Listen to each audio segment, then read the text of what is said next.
Dr. Pepper, college football. It's a Pepper thing. John Ireland on the call. Lakers Radio Network, ESPN LA, 7:10 a.m. in Los Angeles as the Los Angeles Lakers get a come from behind victory over the Spurs. A wild ending in this game, 118-116. Marcus Smart stepping over the line, giving the ball back 1.2 seconds to go on an inbound what to the Spurs. What a bonehead move by Marcus Smart. Brutal. Giving the ball back to the Spurs. The Spurs cannot convert on a shot. They get fouled.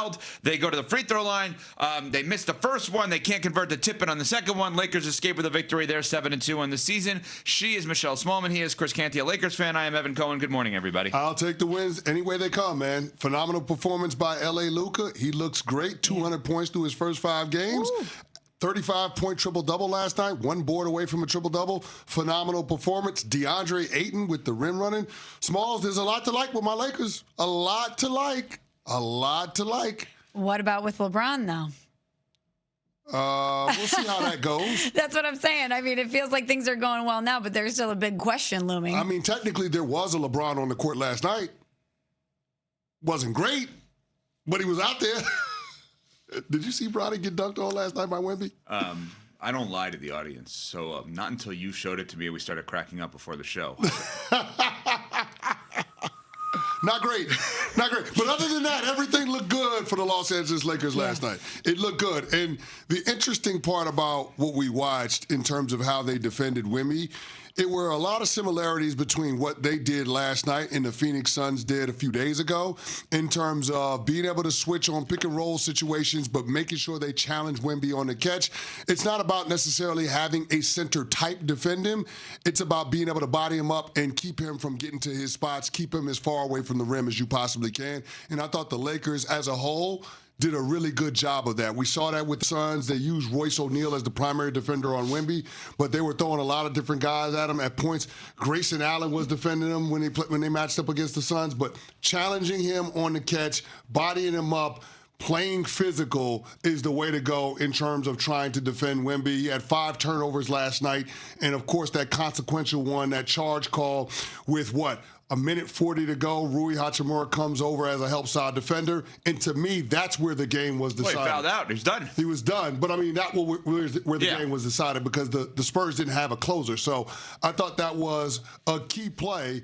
And that's the fascinating part about what we're seeing from this Lakers squad as a whole. The connectivity and how they're playing as a team. It's absolutely phenomenal basketball. You got to give your flowers to J.J. Redick. He's done a great job of being able to show confidence in all of the different guys on this team and their ability to be able to step up. The Lakers have had 6 different players score 25 or more points through their first 9 games. Never happened before. Balance. They've got balance, but they've also got the trust of the head coach. And I think that's the key part of it. So here's the interesting thing. Everything you're saying is correct. Yes. They're playing well. They're 7-2. And yet, Shams Charania reports yesterday that LeBron James is kind of eyeing 5-on-5 in the near future and live basketball, which means the earliest he could return is November 18th when the Lakers host the Jazz. And I think back to a comment that one LeBron James made about Kevin Love years and years and years ago. Either you fit in or you fit out. How exactly does LeBron James fit into this team that, let's be real, no drama, no me stuff, role definition, which is Luka scores and assists, Austin Reeves scores and assists, DeAndre Ayton puts up a double-double, and everyone else better be playing defense. That's your job. Everyone else, you better be playing defense.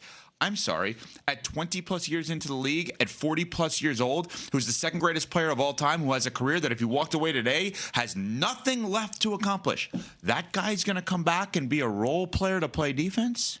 Unselfish team basketball. All of it. And as Nuno Miguel Barrera Teixeira, our producer, and I were talking about this morning, like the Lakers are kind of the joy team now. Now the word joy, because of Jimmy Butler and now John Morant, has become a big thing. The Lakers feel like the joy team.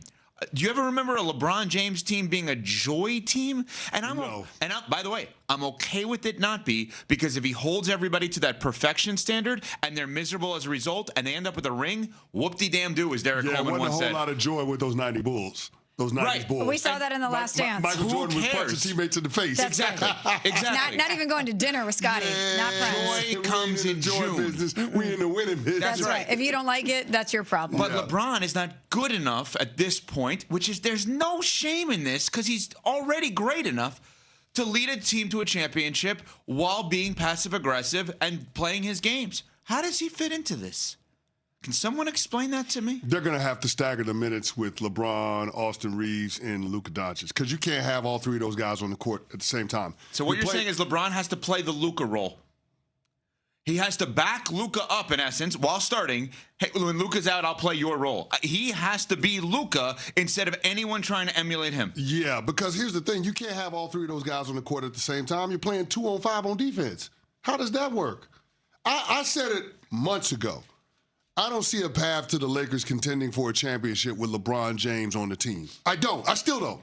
With as great a start as they've gotten out to, 7-2, first time they've had this record through the first 9 games since the bubble title in 2019-2020. This is a damn good team when it's being led by Luka Doncic. And you're worried that when LeBron James steps in, whether or not this is going to be his team, whether or not it's going to stunt the growth that we've seen from Austin Reeves, all of the things. Not to mention how it affects how you match up defensively with all of the other teams that are juggernauts in the Western Conference. I just don't have any answers to it. If anybody can find a way, I think it's J.J. Redick. I've gotten to the point now as a Lakers fan where I give him the benefit of the doubt from an X's and O's standpoint. That's huge. But again, at some point, the math ain't going to be mathing. You got 3 guys that are liabilities when it comes to being able to defend. So I don't know where you go from a lineup standpoint when LeBron James gets back, how you make all of that work. So it's not just from you're worried about LeBron James being deferential in that situation. It's an actual X's and O's basketball concern. No doubt about it. It's all of those things. And so I think we're getting a glimpse into why we got so much cryptic messaging from LeBron's camp earlier this offseason. He sees the writing on the wall. He realizes the direction that the Lakers are going in, and it's not with everything orbiting around him. It's building around Luka and Austin Reeves and that young core of players that they're trying to develop. Wait, I'm gathering something. Hold on, what's going on? Do I hear something? Unsportsmanlike. Wait a minute! Whoa! Hot take alert. Smoking hot! Go to red alert.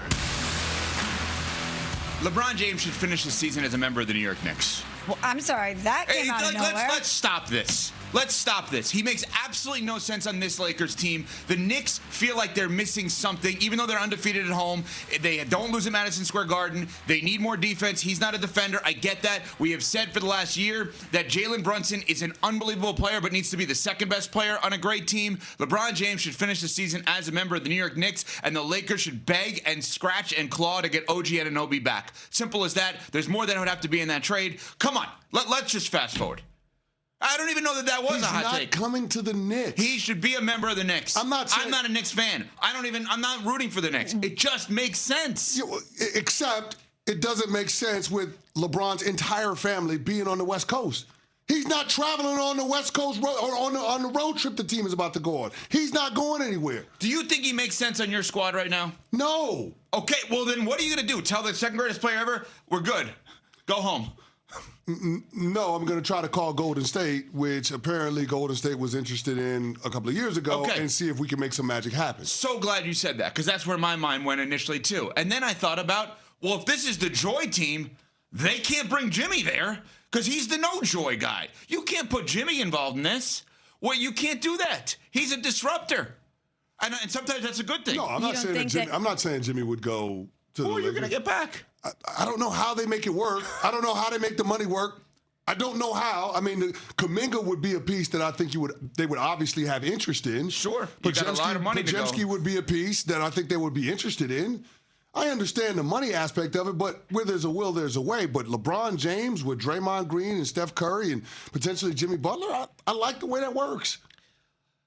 Guys, gals, it doesn't make sense anymore for LeBron with the Lakers. They want to all move No, on. it doesn't make sense. I think we're in agreement there. Where he goes from there is anybody's guess, but it doesn't make sense.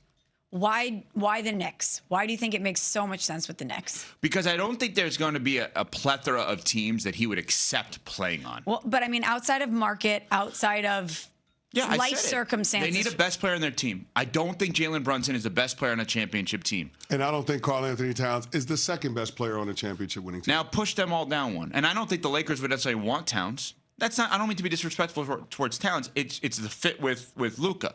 I think they would love OG. Absolutely love 1000%, OG. Yeah. And then you put Josh Hart in there, Mitchell Robinson, if you can keep him somehow on the Knicks. I don't know that you can as part of this. But all of a sudden, things look a little different with New York. And I just don't see that LeBron makes all the sense anymore on the Lakers.